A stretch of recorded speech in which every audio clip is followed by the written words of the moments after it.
Imagine a world where conformity is the rule and standing out is a threat. What would you do if your very essence clashed with everything society expected of you? Welcome to The Fountainhead by Ayn Rand, a book that challenges the idea of following the crowd and asks us to think about individualism and integrity. In today's video, we'll dive into the gripping story of architect Howard Roark and explore the book's central themes, conflicts, and characters. Stick around as we uncover what makes this classic so thought-provoking.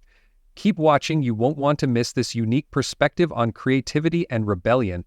And don't forget to like and subscribe for more literary explorations on another person you're into bite-sized experiences. The Fountainhead is set in 1920s and 1930s America, primarily in New York, a city buzzing with architectural innovation and change. But our protagonist, Howard Roark, is no ordinary architect. Roark is an idealist, a man who refuses to conform to traditional architectural norms, believing that true art should be untainted by societal expectations. His unyielding commitment to modernist design sets him apart in an industry obsessed with classical styles and conventionality. Roark's main adversary is Peter Keating, a more conventional architect who rises to success by compromising his principles and relying on the opinions of others. Alongside them, we meet the influential Dominique Franken, who becomes entangled with Roark, and the manipulative Ellsworth Toohey, a critic bent on controlling public opinion.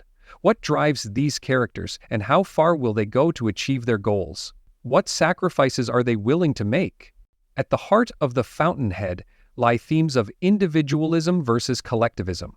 Howard Roark represents the unyielding individualist, a man who's true to his vision no matter the cost. He believes in the purity of his craft and that architecture should reflect his unique perspective. On the other hand, Ellsworth Toohey embodies collectivism, believing that the good of the group should always come before the individual. He seeks to undermine the strong to elevate the weak, using his influence to manipulate the masses. The primary conflict revolves around Roark's determination to design on his own terms, battling a society that seeks to force him into submission. This theme of integrity versus compromise resonates throughout the novel as we watch Roark refuse to bend even as others around him sacrifice their ideals for success. The plot takes us through Roark's various struggles to find work as his uncompromising designs alienate him from potential clients. He faces rejection at every turn, but even as he encounters failure, he remains unwavering. One of the pivotal moments is when Peter Keating, desperate for Roark's genius, secretly hires him to design a building under Keating's name. This illustrates the stark contrast between Roark's integrity and Keating's opportunism. As the story progresses, Roark's architectural genius begins to attract attention, leading to an opportunity to design the Stoddard Temple.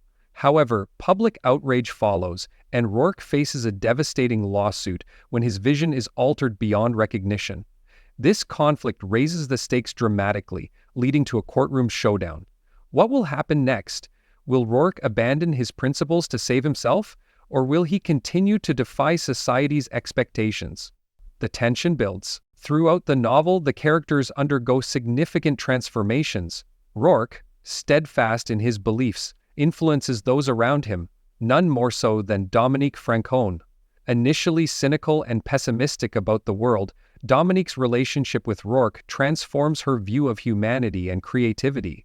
She begins to admire Roark's unyielding spirit, though she fears society will ultimately destroy him and everything he stands for. Keating, on the other hand, experiences a decline. His initial success fades as he realizes that his compromises have left him hollow and unfulfilled. Meanwhile, Toohey, the manipulative critic, becomes more dangerous as he continues to exert control over public opinion, showcasing the darker side of ambition and power. The climax of The Fountainhead is a dramatic explosion, both literally and metaphorically. Roark dynamites a housing project that has been altered without his consent, a powerful act of defiance against the mediocrity he so despises. This shocking moment encapsulates Roark's philosophy and commitment to his vision.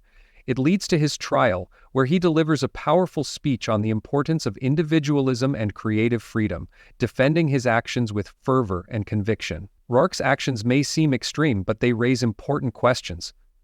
What would you do if your life's work was corrupted? Would you fight back, even if it meant risking everything? How far would you go to protect your vision and values? The resolution of the conflict has significant implications for Rourke's future and the nature of his success. The themes of The Fountainhead still resonate today.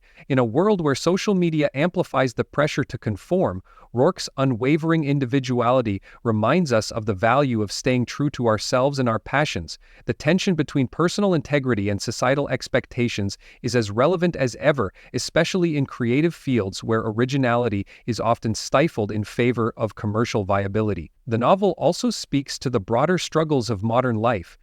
Are we pursuing our own paths, or are we following a script written by others? How do these themes of individualism and integrity play out in our own lives and society? Reflecting on Rourke's journey invites us to consider how we can apply these lessons in our own pursuit of authenticity and creative expression. The Fountainhead is more than just a story about architecture. It's a deep exploration of what it means to live authentically in a world that constantly pressures us to conform. Whether you see yourself in Rourke's defiance or Tui's manipulations, Ayn Rand challenges us to think about who we are and what we stand for. Thank you for watching another perspective in classic literature into experiences. Keep questioning, keep exploring, and remember to stand firm in your beliefs.